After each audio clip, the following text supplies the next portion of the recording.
Dan Wetzel, he covers college football for the Mothership College Game Day podcast, New York Times best-selling author. When did the investigation begin at Michigan, from what you've been told?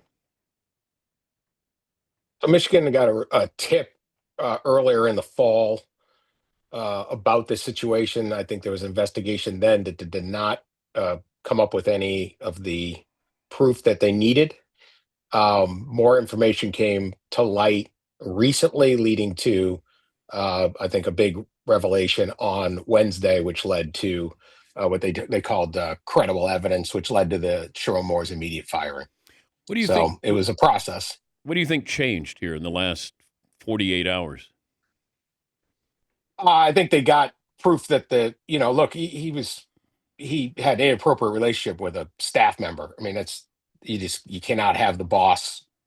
I mean, it's just university policy. It's his contract. That's pretty much any company in the country. So once they were able to have what they called credible evidence or proof that occurred, I don't think there was any hesitation at that point. I mean, this isn't great timing for Michigan. I'm sure. If they probably wish they could have known 3 weeks ago and put them in a different spot as they try to make a hire. So, but I think they just got that. They got that final information or the proof, and that was it. What questions do you have today? Well, there's a lot. We're waiting for the official details on exactly, not so much what got him fired. I think we can all figure that one out, but what happened after? And, look, he was the Pittsfield Township Police, which is just outside of Ann Arbor. So they were called to this residence at 4:10 p.m. We broke the story maybe about 4:35 that he had been fired. And at 4:46, the university put out a statement saying he had been fired. So fairly recently after he was fired, he went almost immediately to this house. What happened between him being informed? I don't know the exact time when he was informed, but I think the team meeting was going on while he was there. So what happened there? What happened at this residence that led to an investigation for an alleged assault? Where was he in that time frame? And those details, I think, because he's now obviously sitting in custody, waiting to see whether the Washtenaw County prosecutor will charge him. Now you got it. The coaching search is on. And as you said, if they knew 3 weeks ago, Matt Campbell's now in play for them and a couple other opportunities as well. So they got to expedite everything, and they got to keep everybody on board. You got recruits who just signed up that, their quarterback, Bryce Underwood. Now LSU may go, hey, do you want to now come to LSU? I mean, right. It feels like everything's on the table, but if you were doing a short list here, who would you go after if you're Michigan? Well, I think that the short list, and this is the problem. And I think, Dan, I've been on the show a long time with you. I think I'm pretty skeptical of timing and all the things. I don't see how there's a lot of skepticism. Why did this happen today for Michigan? I'm like, I don't see how this was beneficial to them. Obviously, they would have had a different set of candidates. A number of candidates were hired. A number of others signed extensive deals to stay that potentially likely take them off the market. Now, maybe they were willing to sign an extension because they weren't really a candidate at Penn State, or they didn't want the Penn State job or the Florida job, but Michigan is a little bit different. But a guy like Matt Campbell, he's available a couple weeks ago, and he isn't now. I would say that the candidates are going to be Alabama's Kalen DeBoer. Whether they can get him to leave. He has a very good situation in Alabama. People close to that situation talk about, his recruiting class, not a lot of kids hitting the portal, momentum of the program, and all that. The downside, you're following Nick Saban. If you don't win national titles, fans go, what's up? You go 10-2 and make the playoffs every year at Michigan, they're pretty happy. So he's going to be a candidate, whether he's interested or not. I think, Jed Fish up at Washington, Eli Drinkwitz at Missouri, and a host of other candidates, and maybe some of these guys that, again, they signed a deal to stay. Maybe Michigan changes their mind. Jesse Minter, the defensive coordinator for the Chargers, who obviously is working under Harbaugh, had been at the University of Michigan. It would be a popular choice there.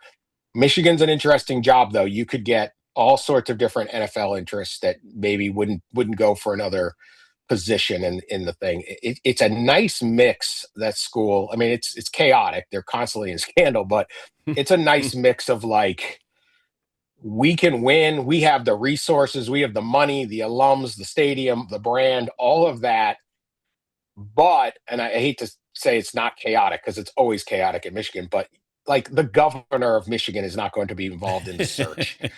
Okay, the fans aren't expecting five national titles in the next 7 years. So there's some, and Ann Arbor is a good place to live, and the Detroit airport's right there, big airport. So some of the things that maybe an NFL coach is going, I don't want to go to a college town out in the middle of nowhere. There's a lot. Michigan has a lot of appeal that maybe a couple other jobs wouldn't. He's Dan Wetzel, the Mothership, host, College Game Day podcast, New York Times best-selling author. What do you think is the end game for Notre Dame after Pete Bavacqua came on and talked about the permanent damage done by the ACC to Notre Dame? I think Notre Dame will calm down, and there's nothing will come of it. I'm this 3-day press tour. You started it all, Dan. Yeah. You started it. It's really your fault. Yep. I think I don't know what this was, but I think there was a lot of people at Notre Dame very upset, and if you see the AD coming out doing you don't see Marcus Freeman, you don't see the president of the school or anything like that. You see him taking this, and I don't know. I mean, it's not permanent damage. There's no permanent damage in college athletics. I mean, you can be dead enemies today and best friends tomorrow. It doesn't matter. My thing with Notre Dame, I thought Notre Dame was capable of winning the national title. The playoff would be a heck of a lot better with them in it. It's really disappointing, and I get how the players are disappointed. This entire, argument about how the playoff worked would have been solved if the ACC had a different tiebreaker for the fifth determination of a 5-way tiebreak. If they just did rankings instead of whatever the heck they had. Yeah. We would have had a ACC championship game of Miami versus Virginia. Miami either wins, gets the automatic bid, Notre Dame is in, or Virginia wins, and you say, sorry, Miami, you got 3 losses at this point, and Notre Dame is in. And we only have one group of 5. Like, people want to blow the whole thing up. It's a tiebreaker at the 5th level. Like, it wasn't good. And the ACC should have seen it coming and changed it. But when you go, there's two ways to get in the playoff, right? You win your conference championship, or you get in this at-large, back alley knife fight where anything can happen. People get left out for this criteria, that. You don't know what's coming. Notre Dame sees their independence as great value. It's more valuable than being in a conference. So they are going to be in this mix every single time. And last year it worked out for them. It didn't for Alabama and Miami. This year it worked out for Alabama and Miami, not for Notre Dame.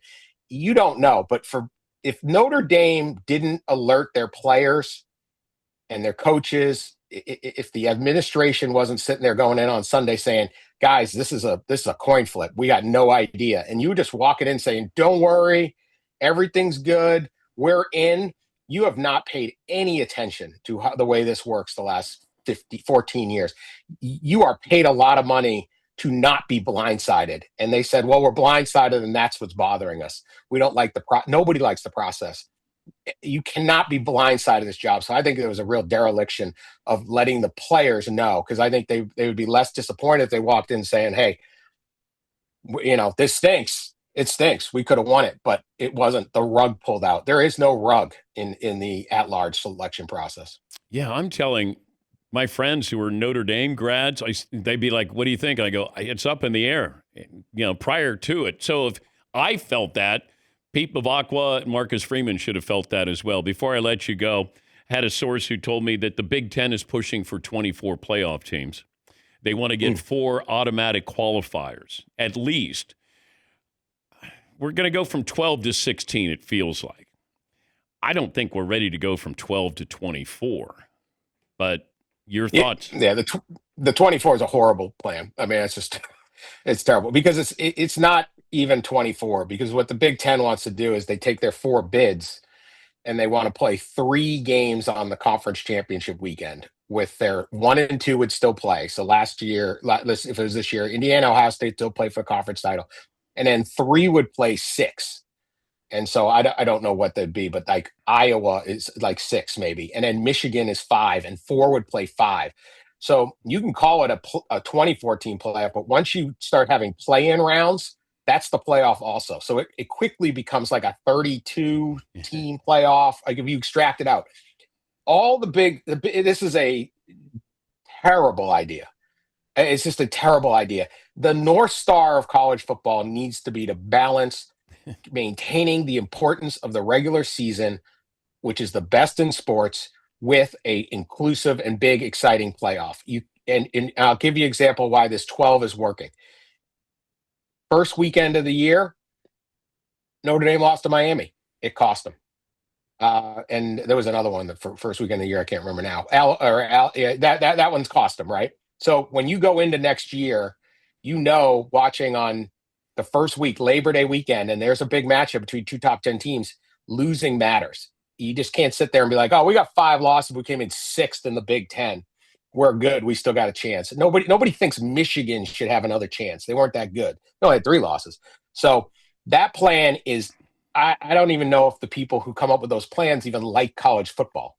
I get what they're trying to make money, yes, but like there's got to be something for the fans of this sport where you maintain something before we don't just go from 4 to what's really 32 teams. If you extract that plan out, that's crazy. Yeah, but that makes me nervous when you said it's a terrible idea. That's when they go, hey, you know what? Everybody come into the deep end of the pool. We'll figure it out later. That's always they go, let's do this, and then we'll figure it out after the fact. That's why we get into these situations with college football. Not to mention college basketball is going to expand as well. They're going to go. Who's asking for that? Who is asking for that? You know who's asking? Coaches and athletic directors who have bonuses in their contract that they get in the. Nobody is asking for that, and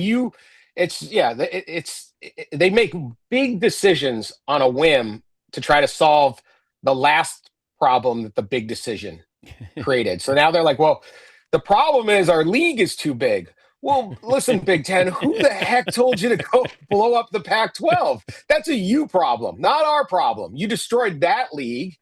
You destroyed the old Big East. You altered, like, the Big Ten wreaks havoc on college athletics with their bad ideas, followed by the next. It's like my golf game, Dan. A fix on a fix on a fix. The slice, and now I'm. So this is a terrible plan. I think they will go to 16. I think 16 works if they eliminate the conference championship weekend. Speed this thing up. Everybody gets in. More home games too. Please, can the fans attend a game at their own stadium, not be told only the rich people that can fly to Glendale for this weekend and New Orleans the next weekend, they're the only fans that get to 10 games. Well, that's another story though for another day, Dan. The future of these bowl games. I maintain. Why don't we start the year with these bowl games so you can have matchups that maybe you wouldn't have, and maybe the Pool and Weed Eater Bowl survives, and maybe the Pop-Tart Bowl survives. But you get some good matchups at the beginning of the year if you're going to expand to 16 teams. What was the last bowl game that closed, Dan? I think it was the Blue Bonnet Bowl or something. The Astro They don't Blue go Bonnet out Bowl. of business. They don't go out of business. I've been hearing for 20 years that the bowl industry is dead. They keep making more bowls. You know why? People like to watch football. And they like to gamble on football, and they will play 2 6-6 teams will play it like the New Mexico Bowl, and 3 million people will watch. Isn't there a 5-win team? Everyone's 5-7. We don't care. You can watch a game between the 7th place ACC team against the 6th place Big Ten team played in Fenway Park, baseball stadium named after Wasabi computer security, and you're like, I'm all in. I got to watch this game, hon. These games don't go out of business. They never go out of business. You and I will buy any game that wants to go out of business. These are cash cows. These guys are crying poverty. Sorry, your game doesn't matter as much. There's 40 of them now. How many were there 20 years ago when this thing was dying? The 20. The people you work for now, that's the reason why we got 40 bowl games, because they need programming. And as we should. Okay. We're just serving the public, Dan. He is ESPN senior writer. I hope I didn't, upset you today. Why? What'd you do? Oh, I don't know. You just seem like you were fired up there. I'm naturally passionate. I just like talking to you. All right. It's been a while. Jeez. I know. Yeah, get me on bowl games. I'm ready. I'm not upset. I mean, love it. Thanks. Listen, I think the Pop-Tart Bowl we need to protect the sanctity of the Pop-Tart Bowl. Of course we do. We really do. So that'll be your legacy. Thanks, Dan. That's your legacy. That'll be it. Yeah. I will die on that hill. Yeah. Thank you, Dan. That's Dan Wetzel, ESPN senior writer, host of College Game Day podcast, New York Times bestselling author.